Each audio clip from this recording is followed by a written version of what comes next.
Hello, friends, and welcome back to the podcast. This is the JRPG Report, episode 192. My name is James Fisher. Thank you so much for tuning in this week as we're on here on Wednesday, recording this podcast on the 17th of November. Of course, normally we do Thursdays, but I'm heading out of town tomorrow, and of course, next week is Thanksgiving, so we were going to do Wednesday anyway, so why not 2 weeks in a row, right? We got some fun things to talk about. First up, before I forget, again, I meant to plug the idea that I was going to be on the Steam Machine podcast with our good friend Dalton. Didn't happen, so we recorded this past week. His episode is out live now. It's a big spoiler cast for The Legend of Heroes Trails in the Sky. If you have not played that game, that's what Spoilercast means. Don't listen to it. However, if you have and want to hear our thoughts on it, it was probably the least spoiler cast episode ever, as he's only played that one game, and of course I've played most of them. And you have to be very careful with the information that you reveal, as you don't want to ruin anything in the next 8 games. So yeah, that was a lot of fun talking with him. But yeah, go over and check it out, Steam Machine Podcast, and all his content over there. Our good friend Dalton, we'll have him back on the show here sometime shortly. But we had a bunch of smaller type stories this week. I'm going to lead off where we have kind of the most meat on the bone, biggest story I can talk about for a few minutes. And that is Atelier Sophie 2, The Alchemist of the Mysterious Dream. There was a live stream that went on for the Japanese version of this game, and we got about 22 minutes of new gameplay footage. If you are curious how the game is looking, go check out our YouTube channel. I took that snippet out and put it there for your viewing pleasure. There was also some new images and screenshots. I got a separate slideshow for that if you are curious how that's looking. But here is the new information that was gathered up. There is a new character, Elvira, who is the creator of this mysterious world that Sophie finds herself in, of Erdewege, a weather control system, and the major gathering spots, as well as a few more things. First up, Elvira, I guess is how you say her name, that's how it looks to me. As Sophie and her friends continue exploring this new land, they stumble upon the location of Elvira, the goddess who created Erdewege. Here, Sophie is finally reunited with Placia, but her friend appears to be lifeless. Does Elvira know the secret behind Placia's unconscious state? Going to guess, probably so. You can see her image, and she's in the gameplay as well, so new character. So this weather control system, I thought I saw a comment that this was in one of the previous games, if not the previous game. I still have yet to play it, so we'll see how this works in there. Throughout the many adventures in Sophie 2, players will encounter environmental obstacles such as raging rivers that will stop their progress.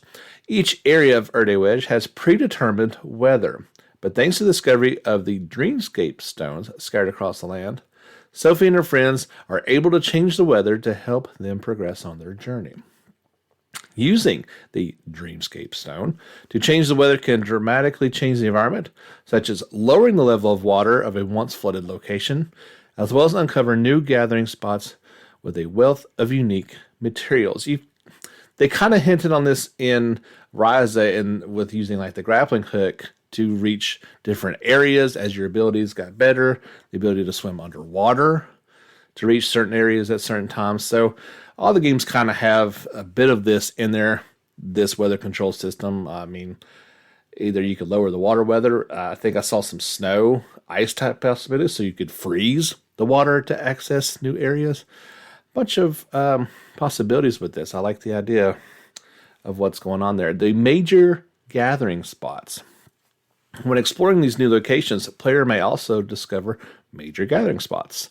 Spots that allow them to obtain better materials than those found in traditional gathering spots. If the correct gathering tool is equipped when arriving at the major gathering spot, a mini game will start, and the quality and number of materials gathered will increase according to their results. These mini games include a fishing rod style game where a certain number of fish must be caught, and a slingshot game where players have to shatter various targets within the time limit. Mastering these mini games will help in obtaining rare materials that are extremely useful in synthesis.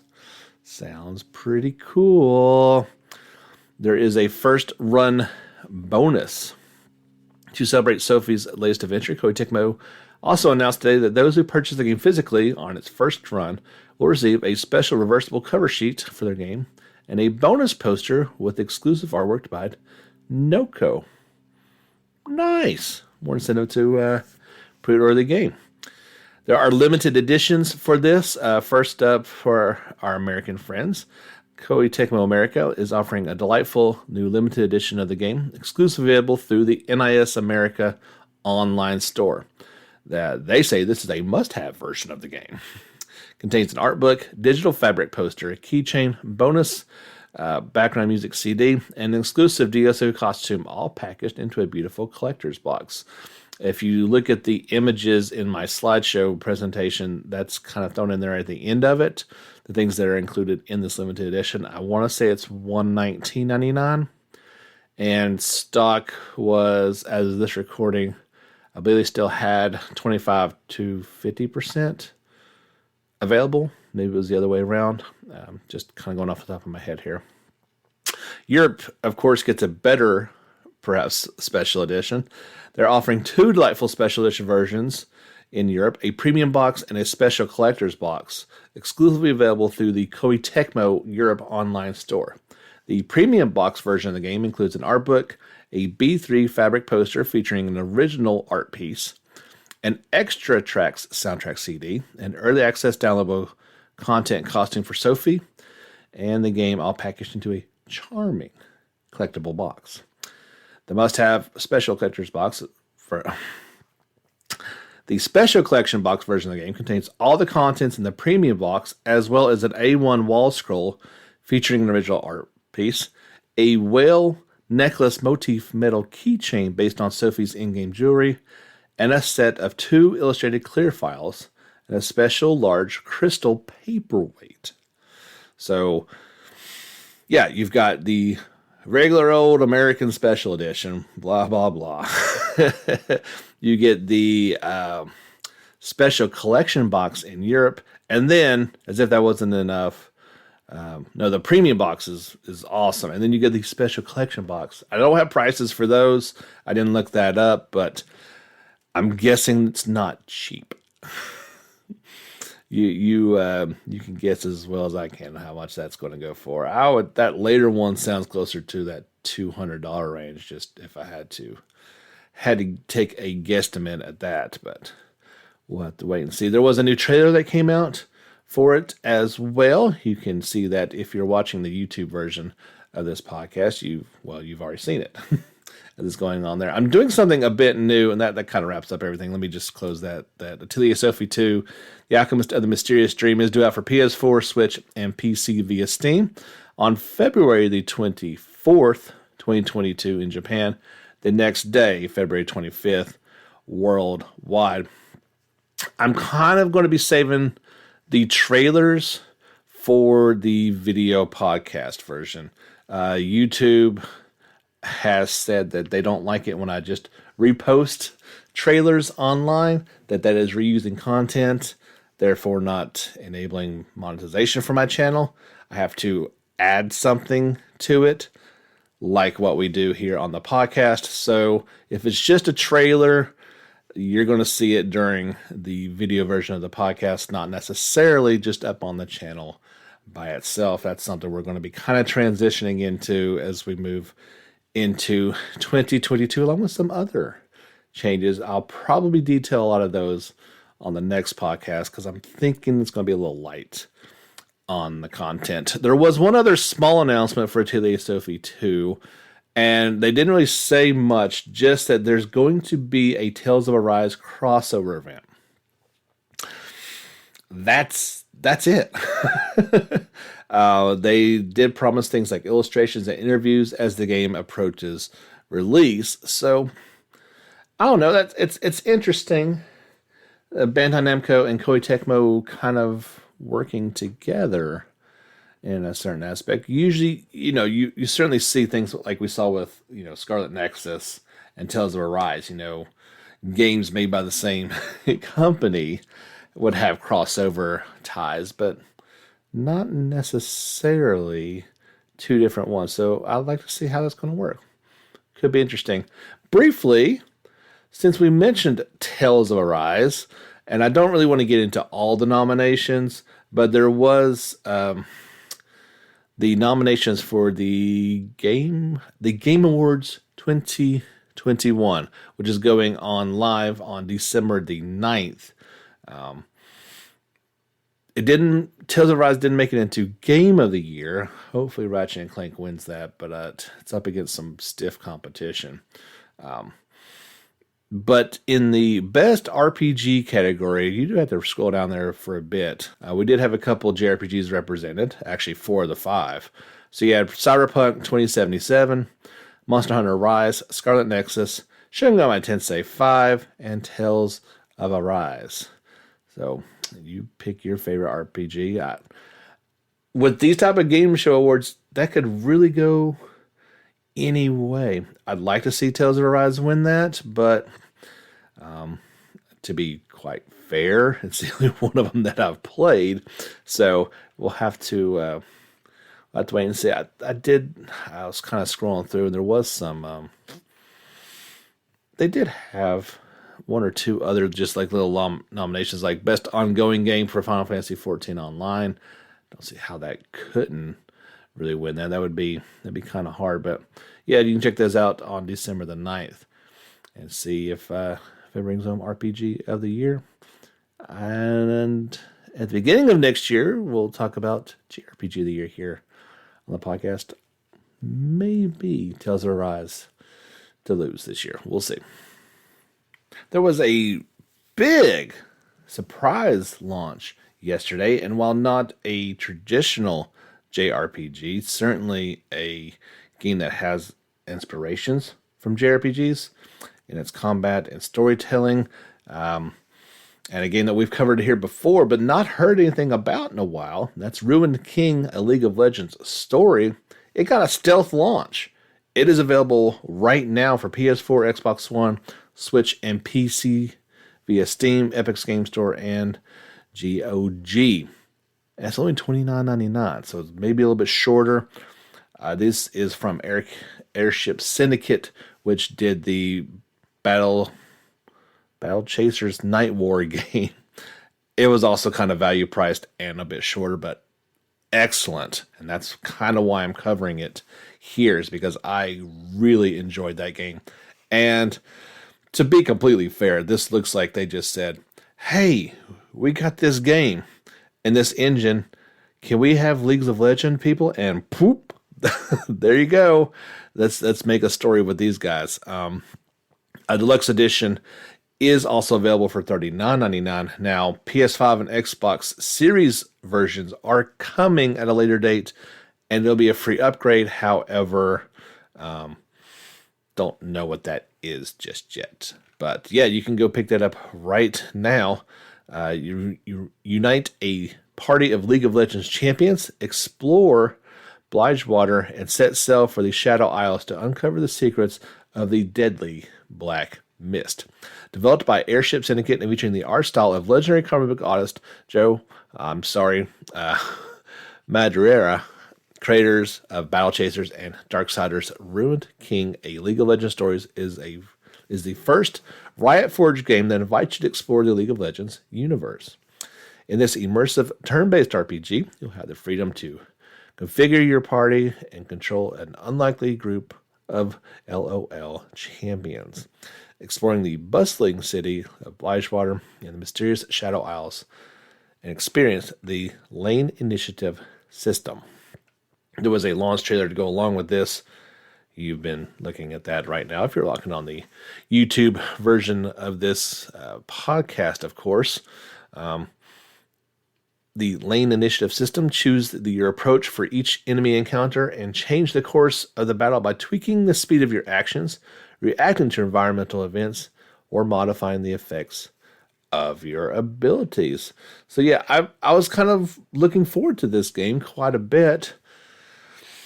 Every so often you hear about something like this where a game just boom, it's available. Very, very rarely though. And I'm not sure why a company would necessarily choose to do this, but we'll see if it works out for them. It's one way to quickly build some hype and people start talking, but we'll have to wait and see it and see if it's something that's worth checking out. And at that price, maybe not too shabby. Of course, I think I'll wait on that PS5 version personally to come out before I would check it out. But yeah, kind of just throw it out there. Here you go. Another actual JRPG announcement. Bolt Trend Games will release the global version of the free-to-play RPG Disgaea RPG for PC via Steam in early access sometime between December and Q1 2022, the publisher announced. The publisher chose the early access route to be able to consistently optimize the global version PC's debut, and this early access should last for about a month or two. The game is currently available on iOS and Android devices. The PC version is only available in Japan at the moment. This features all the past protagonists from the games, I believe, 1 through 5, maybe even 6. Is this guy 6? Gosh, I get so confused with keeping up with these numbers. They said Shin Megami Tensei 5. Was it this guy?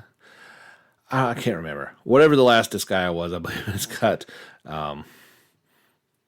characters from all of it. But yeah, if you've been holding off on the mobile version of this, would rather play it on the PC, it's coming next month. Just keep your eye on the Steam and see if it makes its way over there or not. The PlayStation 5 and PS4 versions of Moon will launch digitally on December 16th worldwide. Developer Onion Games announced. This one is a bit of an old game. Came out 24 years ago on the PS1 in Japan. It showed back up on the Switch last year in August. Release date announcement for the PC version is coming soon as well. So if you've been waiting, Moon is coming. The legendary anti-RPG coming soon to consoles and PC as well.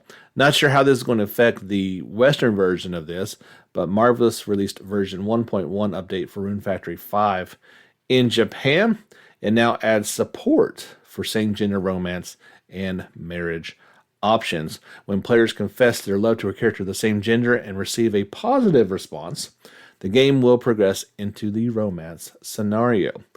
This version also fixed a bug where you might not be able to advance if a marriage candidate asks you out on a date and you go out on a date while an event is in progress. There you go. But I'd imagine this will be baked into the Western release and not need an update for it. Of course, it's been out since May in Japan. We'll get it here in the West on March the 22nd of 2022 in North America, March 25th in Europe. And it says in this article that same-gender romance was already confirmed in the Western release. I would imagine it'd be available in there on day one.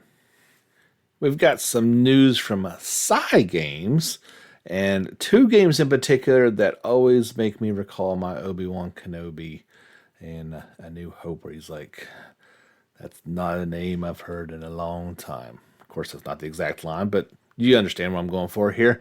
First up is Granblue Fantasy Relink.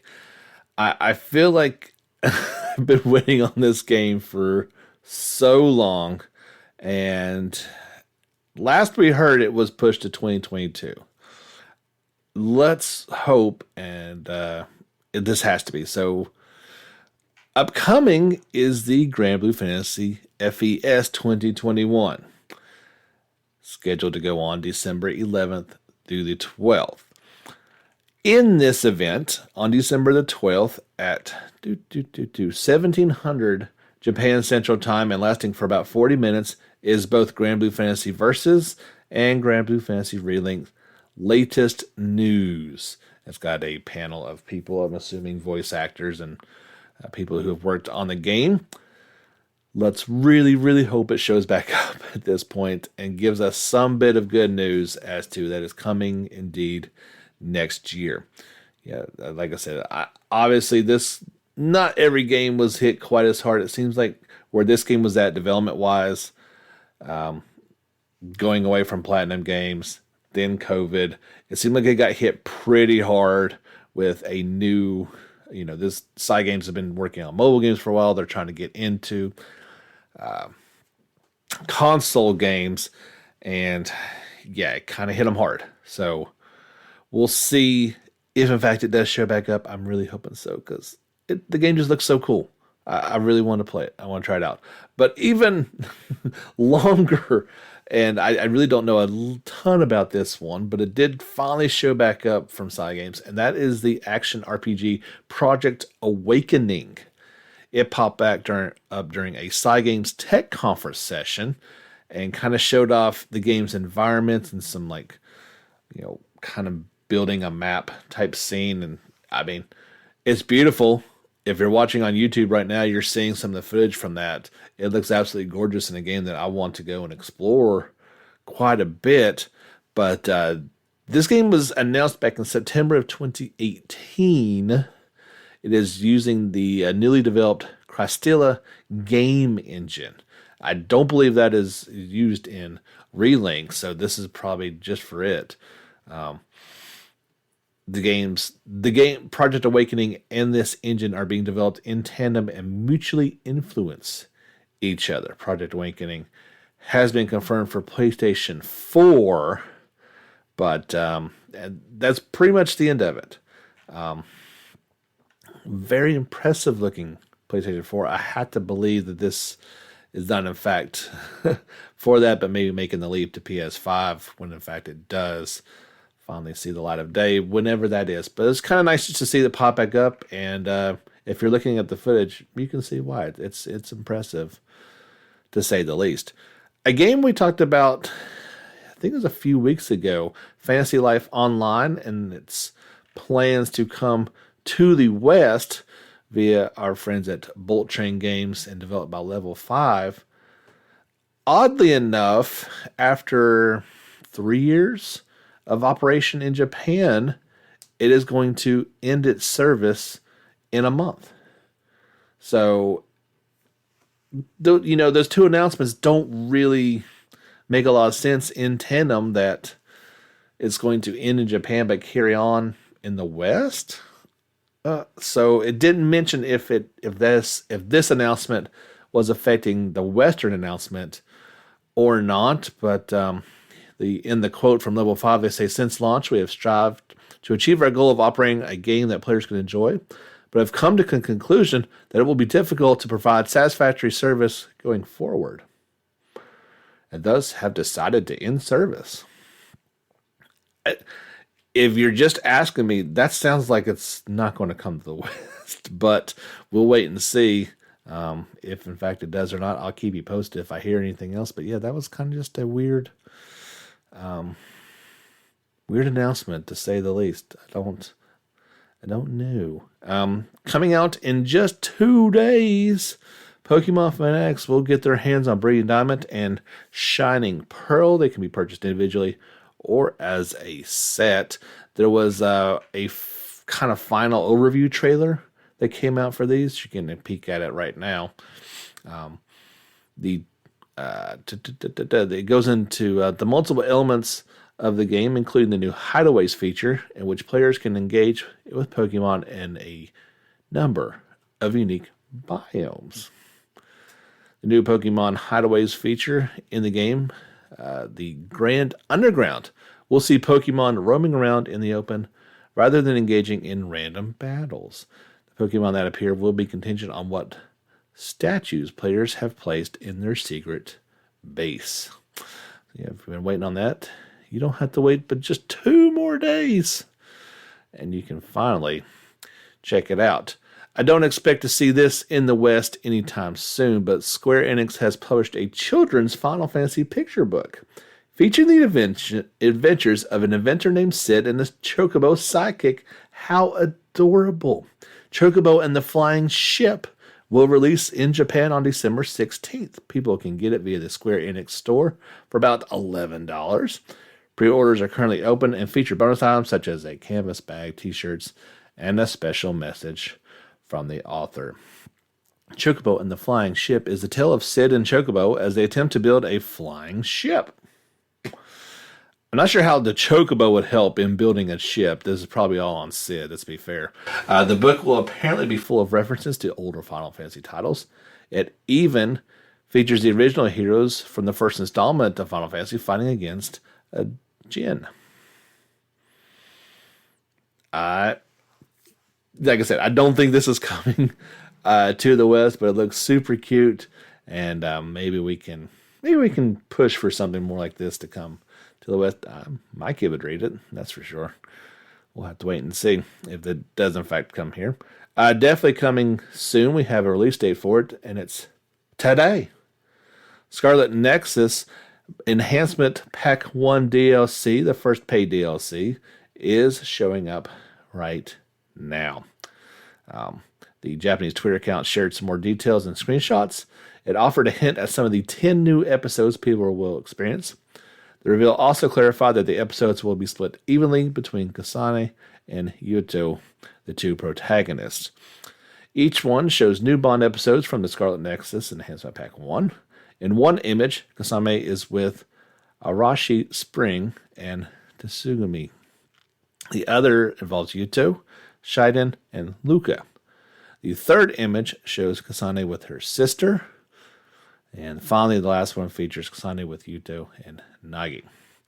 Bandai Namco announced that this add-on, they announced it back in September. People who will get it will be able to reach EX level friendships with allies. There will also be a fairy tale attire costumes for allies to wear. As shown, you can see those outfits in one of the screenshots that you're seeing on the screen now. So yeah, people were waiting for this one for a while. They didn't have a actual release date for it, so you can get that right now. Didn't have a price on this. I forget what it was going for, but yeah, if you've been waiting for the first DLC for Scarlet Nexus, it's out right now. Don't forget you can keep up to date on the happenings in the JRPG world by giving us a like on Facebook, follow us on Twitter, and of course subscribing to our YouTube channel. If you enjoy what we do here, there, and everywhere, consider financial support either through the links directly through the Anchor app, or you can go through such means as Patreon, JRPG Report, or just a direct donation via PayPal, James Fisher Productions at gmail.com. All those links are below in the episode description. Special note, if you are we have 4 very kind individuals who support us through Anchor directly. They are going to change over from I think it's called sponsorships, or I forget exactly what it's called, but it's moving over into what's called subscriptions. You can't do both, but they're essentially kind of the same deal. So if you are one of those people, you may all of a sudden, I can't switch you over either. So it's going to end here soon. And if you want to continue supporting, you just need to do a different way. Once I get it set up, just a heads up that may happen. You'd be like, hey, what happened? I don't get it. They're switching over. They won't let me just do it automatically. It's kind of a mess, but what are you going to do? I don't know. Used from the Yakuza world, Reigai Gakoto, I don't know if I got that right at all, but the makers of Yakuza, that studio is working on a new intellectual property, separate from the Yakuza and Judgment franchises. In an upcoming interview, studio director Masayoshi Yokoyama also reveals new information about the recently announced sequel to Yakuza Like a Dragon. Additionally, he revealed the studio will continue to give attention to the Judgment series. In an interview with Famitsu, Yokoyama discusses the future of RGG Studio as well as its two prominent IPs. Reports from earlier this year indicated that Judgment series could abruptly end due to conflicts with the main actor, Takuya Kimura's talent agency. Yokoyama doesn't address these rumors directly, although he does state that the studio will actively challenge itself to make new games when the environment is right. I was not aware of that. That is interesting. The stance doesn't just apply to the two existing franchises either. Yokoyama also reveals that the studio is planning a game that is separate from those two series. This unannounced title is currently in development at the studio. Building on previous announcements, Yokoyama mentions the tentatively titled, like Yakuza 8, will take place several years after the events of Yakuza Like a Dragon. Remember, Like a Dragon is the new Yakuza. They're carrying it on. It's going to be turn-based from now on. Judgment will use the Yakuza fighting influences, but as a separate, quite confusing. But yeah, so Like a Dragon 2 is basically Yakuza 8. Got it? Okay. When asked whether Ichiban will be the game's main protagonist, Yokoyama responds with an ambiguous, well, yes. Finally, Yokoyama talks about the changes that came with the departure of studio veterans. With 300 employees, Yokoyama recalls how change was hard to come by at RGG Studio without something drastic happening. His quote, Raga Gokoku Studios has reached over 300 employees in the past 10 years, while Toshihiro Nagoshi and Daisuke Sato were the top three for a long time. Changes were hard to make in this sort of organization without some sort of shock. In that sense, I believe the new restructuring is an indication of change. Yokoyama reiterates that changes in employment are a common occurrence within companies. Yeah. He also expresses appreciation for being in an environment where publicly announced organizational changes is required. Yeah, not every time does the whole world know about your company changes. So yeah, they're interesting to, if Judgment were to end, it does sound like they've kind of got something planned in to possibly carrying that on. They couldn't use the actor's likeness, but maybe taking a different direction. And I Like a Dragon. That's another one in the backlog that I need to address. Maybe something I need to do soon. We shall see. If you are a Phantasy Star Online Phantasy Star Online 2 New Genesis player, there's some new outfits and accessories coming from the Attack on Titan world. Starting, yesterday, November 16th, players will be able to obtain items such as the Scout Regiment uniform, Titan suit, and ultra hard steel blades from the Titans of Destruction AC Scratch tickets. These will be available for about a month until December the 14th. Each ticket will cost 200 AC. Looks pretty cool. I think I watched the first season of Attack on Titan. It was pretty cool. But yeah, these are some very faithful outfits and looks. The Titan skin, or like they're on, if you're unfamiliar with the anime, it's odd, and it looks very odd in here in this screenshot as well. But yeah, if you are a fan of that and want to put that into New Genesis, you can now do so. Speaking of kind of odd things, we hinted this a while ago that Monster Hunter Rise was having a crossover event. Well, they've done previous ones with Monster Hunter Stories 2, Okami, Street Fighter, Mega Man, and Ghosts and Goblins. Well, the next ridiculous crossover event is Sonic. Sonic the Hedgehog is coming to Monster Hunter Rise, and he looks ridiculous.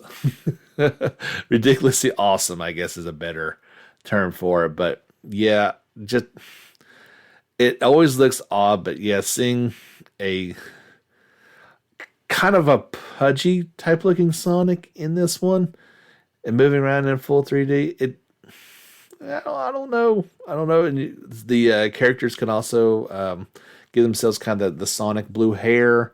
You can dress up your Palamade as Tails. Why not, right? Not quite the Sonic I was used to seeing, but there you go. He's in there. If you're watching this on YouTube, you're seeing kind of the collaboration event trailer that is going on with it. This will all be available come November the 26th. You can live out your dreams of combining Sonic the Hedgehog and Monster Hunter Rises worlds into one nice little package. There you go. Finally, I just want to point you in the direction of this article from our friends over at Siliconia. I shared it on our social media channels as well. They did a very good and thorough review of Tales of Luminaria. Kind of, they put obviously much more time into it than I did, but they were able to kind of take what I was feeling after an hour or two of play and really put it into much better words. They are writers, and they did a very good job of writing an article that really portrays, just in a nutshell, they say it often misses the mark and strays too far off the beaten path to make it an enjoyable experience. I invite you to read that for yourself and see because it's quite lengthy, but see if you agree. Like I said, I invite anyone to try Tales of Luminaria. It's free. Like, there's no point in not trying it to see if you like it or not. But yeah, I didn't, and it sounds like the writer of this article didn't really care for it. As much as, if you've listened to this podcast since they announced this thing back at Gamescom, I was excited. And I think that leads into it too. If you're excited and then ultimately disappointed by a product, it feels much worse. If you're skeptical and you're not, holding out much hope and you go into it, you're like, hey, this is great. Because I have a couple free gacha games on my phone right now that I play every day. They're good ways to kill time. They're enjoyable. Tales of Luminaria was not one of them, and I'm sad to say that, as I would like to have a mobile Tales experience. Maybe that's something they can look at in the future, making something more like that on the Switch. I think would be the perfect platform. Like, I really enjoyed playing Tales of Vesperia on there, but I also really enjoyed back on the DS playing Tales of the Abyss, my favorite Tales of game. And that worked on a small screen. I mean, I played Tales of Hearts on the Vita. I don't think Arise would work on the Switch, especially not from a technical standpoint, but a old school Tales experience like what they were trying to kind of make in Luminaria would work on a small screen in portable format. I'd like to see it happen. Maybe mobile is just not the way to go with this franchise, unfortunately. That's going to do it for this podcast, episode 192, wrapping up. We'll have another one next Wednesday as well. Have a pre-Turkey Day festivities. I don't know how much information we're going to have to cover, but I am outlining some plans and some changes that we've been hinting at for a while. And if we've got time, I think next week might be a good time to kind of introduce what we're going to try to roll out here on the podcast and with our online presence in 2022. So I've been hinting at it for a while. I got some plans. I'm going to try to finalize some things, and maybe we'll have some time to talk about it next week. My name is James Fisher. Thank you so much for tuning in this week and every week. Follow us on our socials and support the podcast if you enjoy what we're doing here. It makes it that much easier. It's kind of what we're trying to do is, make the wife a little happier with what all the time we're sinking into this project. Be nice if we get a little bit of return on the investment, but that's coming soon, hopefully. Thank you, and as always, I really appreciate you guys each and every week. You get me fired up to do the podcast and bring all these cool things to you. We'll talk to you again next week. Until then, get back out there and level up.